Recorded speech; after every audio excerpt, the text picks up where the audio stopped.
Economic Forum, and I'm very excited about this session. Actually, this is a topic that's very close to my heart, as I have children, as many people do, and this is the #1 issue, I think, parenting issue of the 21st century.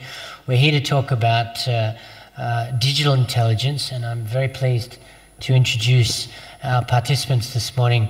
We have Park Yuhyun, the founder and chief digital officer of the DQ Institute, and Janil Puthucheary, the senior minister of state and at the Ministry of Education and the Ministry of Communication and Information in Singapore.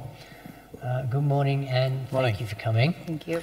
I might turn to Yuhyun to start and give us an introduction to the scale of the problem and some of the challenges that parents and educators and societies face in this new world of digital information. Sure. One thing that I want to start with is that our children are very unique generations. So they're first generation who are born and raised in this hyper-connected internet world. So iPad is their nanny, and they live together with the digital world. And another interesting thing is that they're actually born and raised, the first generation, in this fourth industrial revolution. So now we are in the stage that the digital technology really going fast in exponential growth, where the system and education and culture cannot really catch up with the speed. So in the midst, we have great potential. We discussed today and yesterday and day before yesterday about ASEAN growing to digital economy and huge potential that we are getting by having the more and more youth and individual on the internet connection. So we are looking at a huge promise thanks to the digital technology. But at the same time, we have to be mindful of the side effect of digital technology. The Professor Schwab mentioned that this new technology and fourth industrial revolution can bring both promise, but at the same at the peril. So what would be the peril? So AI taking over the humankind, or there will be no job for our children. But I believe the true peril is that lack of humanity in the digital world. If you look at the digital world right now, there's lots of great things going on, but at the same time, there's lots of danger that our children can face. If you look at the worldwide statistic, 90% of children have come across with the hatreds, bigotry, racist comments and contents in the internet. And also, around 40% of children around the world have experienced cyberbullying. And 10% of children can be diagnosed as pathological game and internet users. It is not a surprising fact that we are seeing the social media has been used for online radicalizations, grooming, and all other side effects. Of course, these are the one dimension of a digital technology, but unless we are mindful of these challenges, we cannot really maximize our potential. Thank you very much.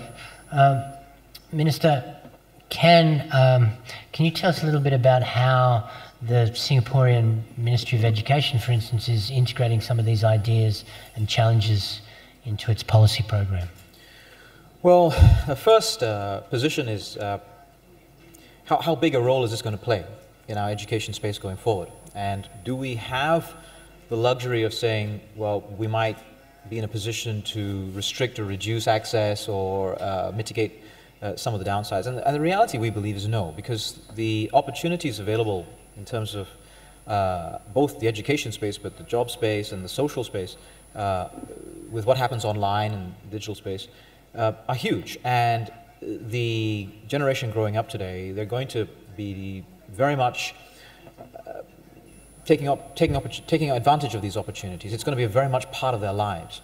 And so we take the position that we have to embrace it, and we have to teach the children how to embrace it in a positive way, that they need to be able to learn to navigate the downsides and the risks. In the same way that there are downsides and risks with every medium of communication, and television was no different, and radio was no different, and print was no different. It's just the speed and the scale and the ease of access and the affordability of the digital revolution that's making it seem like a quantum leap. We, at the same time, society-wide in Singapore, we do take the position that there are some things that we can't countenance regardless of the medium that it would be transmitted across. And we have developed a series of legislative and regulatory tools so that we can police our internet. And we make no bones about it. We don't have to apologize for this. If there is hate speech, we want to be able to go and do something about it, regardless of whether that hate speech is on a flyer or a book or on the internet and in one of our local sites. Now, if we then move away from that and we think about how that pans out in terms of an education approach, we feel that the use of these technologies needs to be pervasive within our education space so that the children are familiar with it. The more unfamiliar it is, the more it becomes a special treat or an exotic part of their education, the more open that it's going to be to misuse, disuse, and abuse. The more that they use it as a matter of course, they will learn those self-regulatory skills. That they will have a sense of what is normal and abnormal in their interactions. The best protection to whether it's a scam or a phishing email or hate speech or abuse is a sense of self-worth and a sense of self-confidence at using these tools and a sense of normality.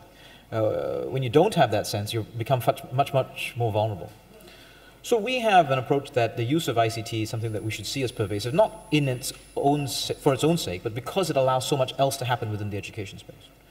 Having said that, we separate that out from the teaching of computational skills, quantitative reasoning, critical analysis, which doesn't automatically need to be on an online platform or a digital platform in order to be effective. And we want to give our teaching staff, our professional staff in the space, a fair amount of leeway and autonomy to find the best tool, be it digital or pen and paper, in order to teach those skills. But that over time, overwhelmingly, there will be an increase in the use of ICT in the education space. And that's only for a good thing. Yeah. Now, the next tier is then a series of formal programs to educate our children on how to use the internet and the digital tools responsibly. A lot of that revolves around critical thinking, being a little bit skeptical about what you read, as you should be regardless of where you're getting that information. You need to think about it for yourself. And there's a whole series of modules and programs and approaches we have. And then a separate layer, which is the peer influence. And I think particularly for the young, peer influence is a very important part of how they learn, and that should be no different in this space. That there should be some degree of peer interaction and peer support, that it shouldn't really be by fiat or by diktat. Interestingly, what we've seen in Singapore over the last 5-7 years is an increasing number of people who are coming out online in the social media space using their own names, not as avatars and trolls, but using their own names to defend a moderate position. Where there has been instances of public shaming or public cyberbullying. We are now seeing this where people will come out using their own identifiable online persona and to speak up on behalf of a moderate, inclusive stance online. Yep. And I think that socialization of that normal approach is what will ultimately help us over time, that we take some of the things that we're going to talk about in terms of DQ, and it becomes a very much more social approach that everybody participates, and that will give us some online resilience to these negative factors.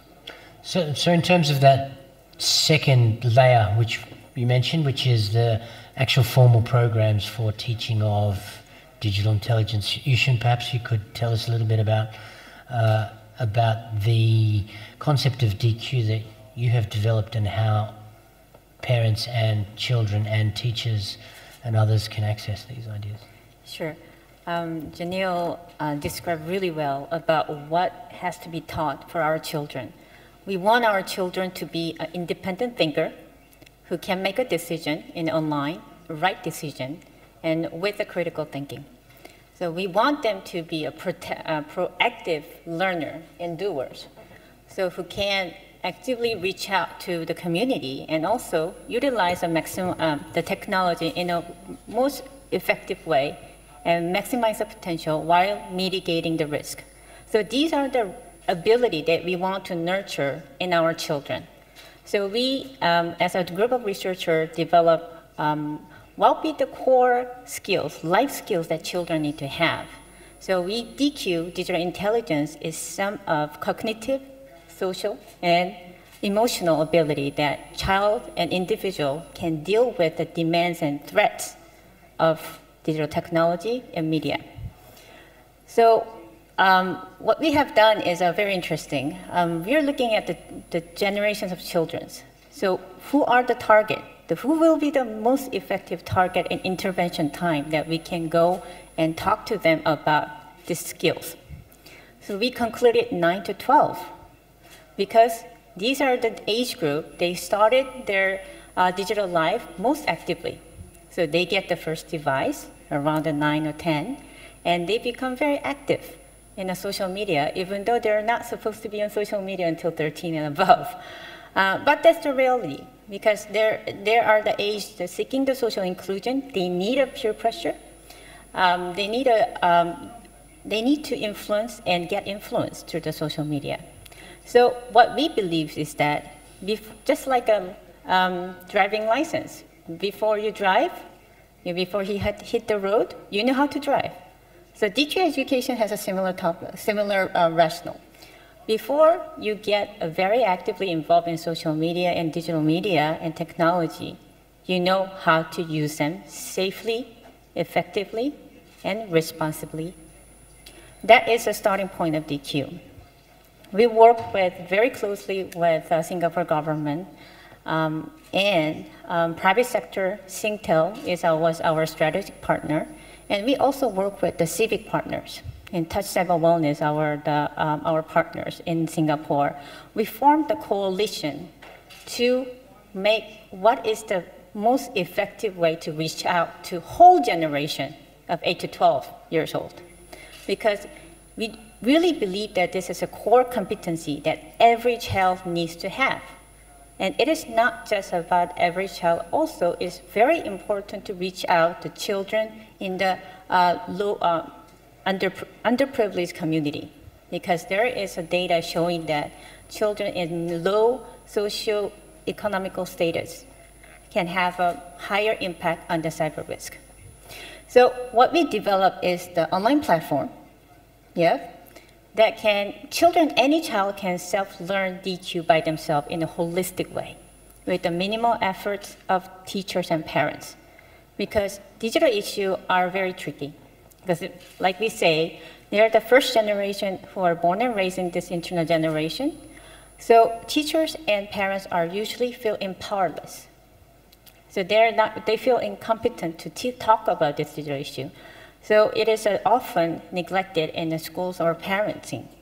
So what we do is that we make it all self-learning. And number two, what we did is that we made assessment tools. So we are first group who developed the assessment tools for digital skills and digital citizenship skills. The reason it was so important is that since there was no measurement, teachers and parents do not feel the gravity of this importance. And it's very hard to teach our children one step to another unless there's a feedback coming back to them. So we made all this into an online platform, and we did a rigorous study together with Singaporean schools and Ministry of Education, and we had a great result. So our program have proven that 10% of increment of DQ score, which can lead to about 30 to 40% of reduction on cyber risk and enhancement of future readiness skills such as literacy, future readiness, global citizenship, and empathy, and others. We are very privileged to announce and publish our result at this year's Davos, and we are ready to actually provide this free and tested program to the nations. So we are launching a new initiative called DQ Every Child, which is a global movement in collaboration with the World Economic Forum and other partners. So what we believe that this is education for really all children, 1 billion of children who is coming to the internet world. Yep. Thank you very much. I'm very pleased to take any questions from the audience if just kind of let me know. But as I'll turn again to the Minister and some of these. So there's clearly, the message I was hearing from you is that digital intelligence is something that children should be integrated into sort of in the normal flow of education, that digital devices exist and that children should, through socialization and their educational programs, become familiar with behavior in the same way that they do in the playground. That's are there any curriculum items or policies that specifically address these new kind of information overload and other challenges that you can think that the government might wish to explore? Well, our approach to from the curriculum side, our approach is again tiered and layered. We expect at the primary school level, certainly for the younger kids, that there'll be a very significant part of their math and science curriculum which revolves around computational skills, quantitative reasoning, critical thinking. Now, that may or may not be done using a digital and online platform, but it's possible. Mm-hmm. But we're separating out the curricular aims from the tools being used to deliver it. That's our expectation. At the same time, at our primary school, we have a pervasive expectation that there'll be exposure to using computers and tablets and online tools for a wide variety of subjects, including social sciences, history, language, and so on and so forth. So we separate out the curricular aims from the platforms and tools that we're expecting. But on both levels, we are hoping there's a very high pervasiveness of ICT and computer-related skills as well as platforms. Now, then as we progress throughout our educational system, we then have in senior primary an opportunity for some students to then develop that further and take on computing, coding, computer science projects, robotics, and so forth. And at the secondary school level, significant proportion of our secondary schools will offer an applied learning program in science or STEM-related subjects, or math-related subjects, or computer science-related subjects. And all of those are then opportunities and platforms for them to start learning and dealing with these skills of dealing with the digital online world, information overload, and so forth. We're also offering O-levels in computer science and A-levels in computer science. And so we have a tiered approach as we progress through our educational system. So everybody gets a certain exposure, certain significant exposure, both to the skills as well as the tools. And there are opportunities throughout for you to deepen those if you so wish, and if it's something that you have an aptitude for. We're not teaching everybody how to code, but we are expecting that everybody will learn the cognitive skills, computational thinking, quantitative reasoning, the scientific method. And that's something everybody needs to learn, but not necessarily learn how to code. But we want to make it possible for everybody to learn how to code should they wish to. Now, if I then circle back to the social impact of this, information overload was the term that you used. That's not a single discrete subject. In the same way that we're separating out the curricular outcomes from the platforms, these sort of higher order skills, how to deal with information, how to be critical about the information you receive from various sources, how to fact check and cross-corroborate the data that you're receiving, that's pervasive across a number of subjects. That's not just an ICT subject. I mean, it needs to happen in history, it needs to happen in social sciences, it needs to happen in language. And so that comes down to our pedagogical approach and how we are training our teachers to think about the extent to which our children have access to knowledge way over what they're provided in the textbook. To what extent are our teachers bringing in internet resources into their classroom? Are they making the URLs to the YouTube video as prominent teaching resource as a chapter in their textbook? And so our approach to these things is now to look at how we train our teachers, both pre-service and in-service. So it's a professional development issue around the pedagogical tools that our teachers can bring to bear. And it cuts across all our subjects. How to deal with information, sources of information.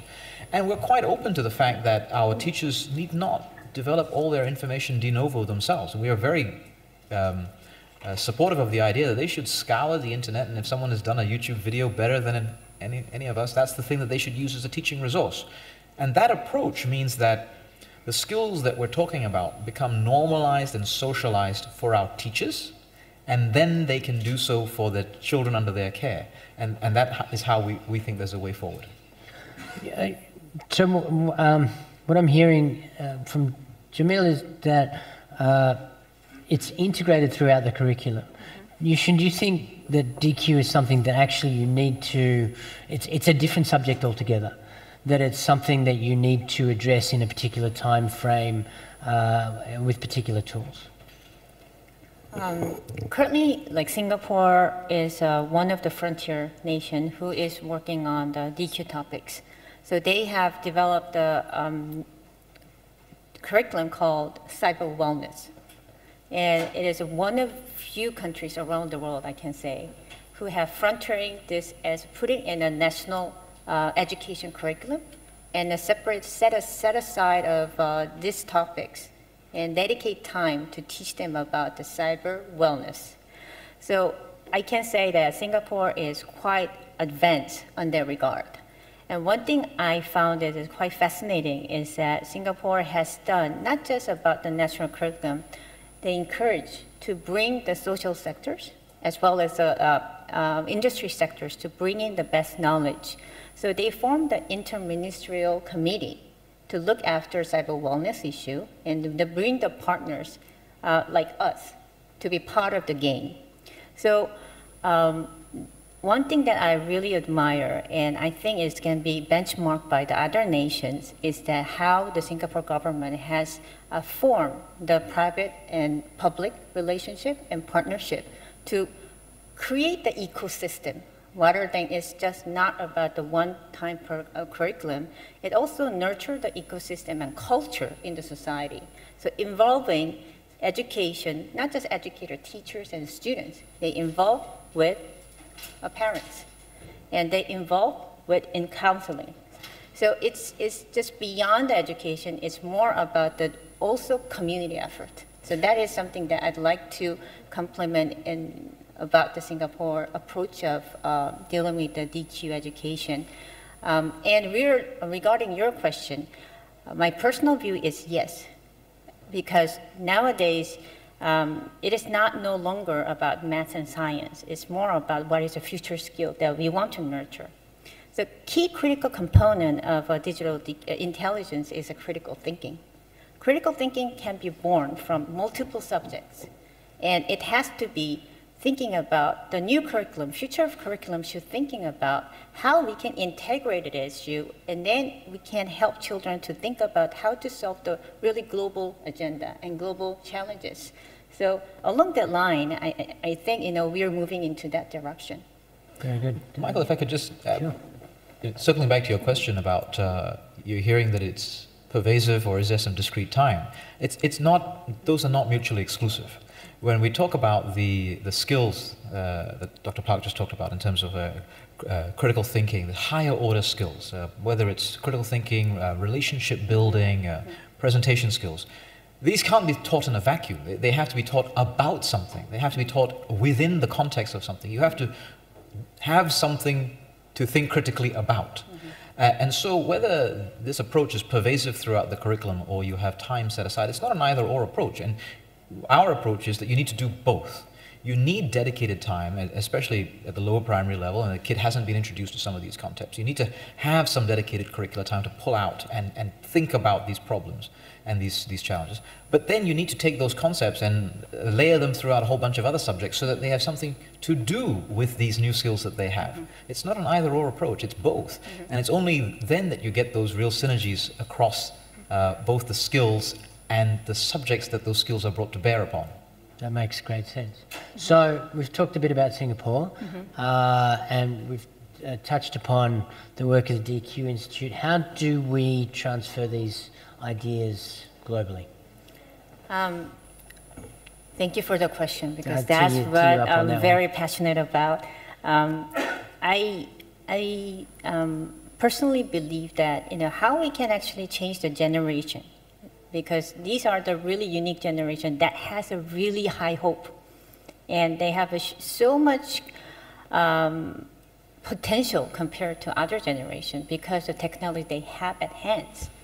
So what we want to do is that anybody, any child around the world come to this digital space, they just need to know the basic of DQ. That means how to being online, how to become a good digital citizen. So in order for us to help the nations, we actually devised this very simple to use, simple plug and play online platform to the nations. So 3 bottlenecks that usually the nation have to implement this digital intelligence education. First, teachers not empowered. Either they don't know about importance in other nations, in some nations, or they don't have resources or tools or training to teach this topic to other children. The second, the lack of framework and curricula and problems, as well as assessment. So in order for a nation to develop all this, it takes a lot of time.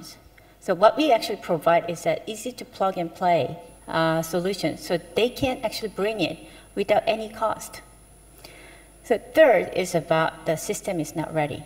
So just to be shared, there's few nations who having this digital intelligence as national curriculum. So just bypassing all this, the bottlenecks, what we actually provide is a nation, any child and any teachers around the world can utilize our platform to learn DQ and get the assessment. So what we are planning to do in 2017, is it 17, right? This year. Yes, we are going to more than 10 countries this year. Currently in our system already, the schools from the 67 countries are using our system already. But we are going to go very systematic way to work for government, more than 10 countries this year. And we are planning to publish the first DQ Global Index report in collaboration with the World Economic Forum next year.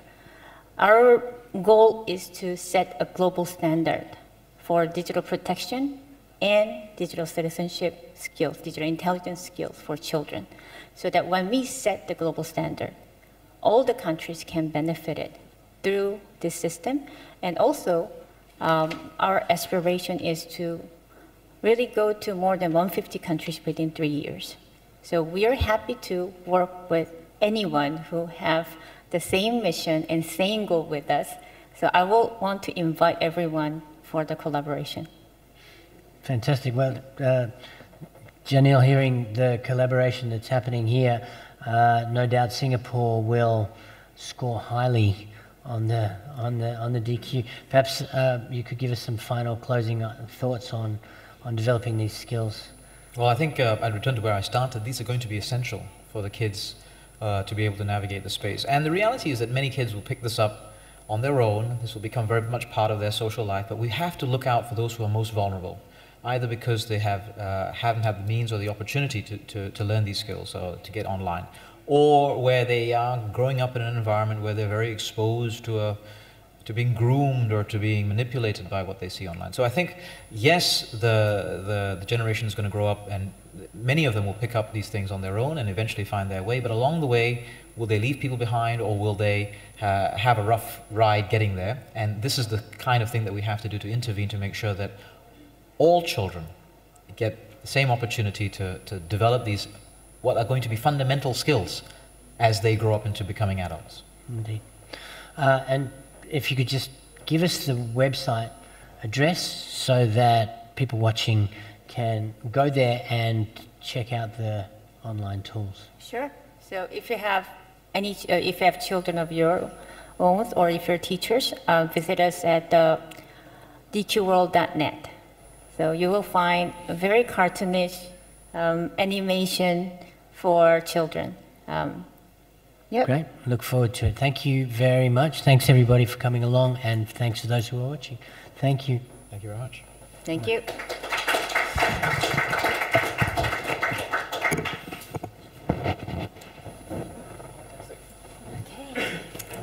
Great.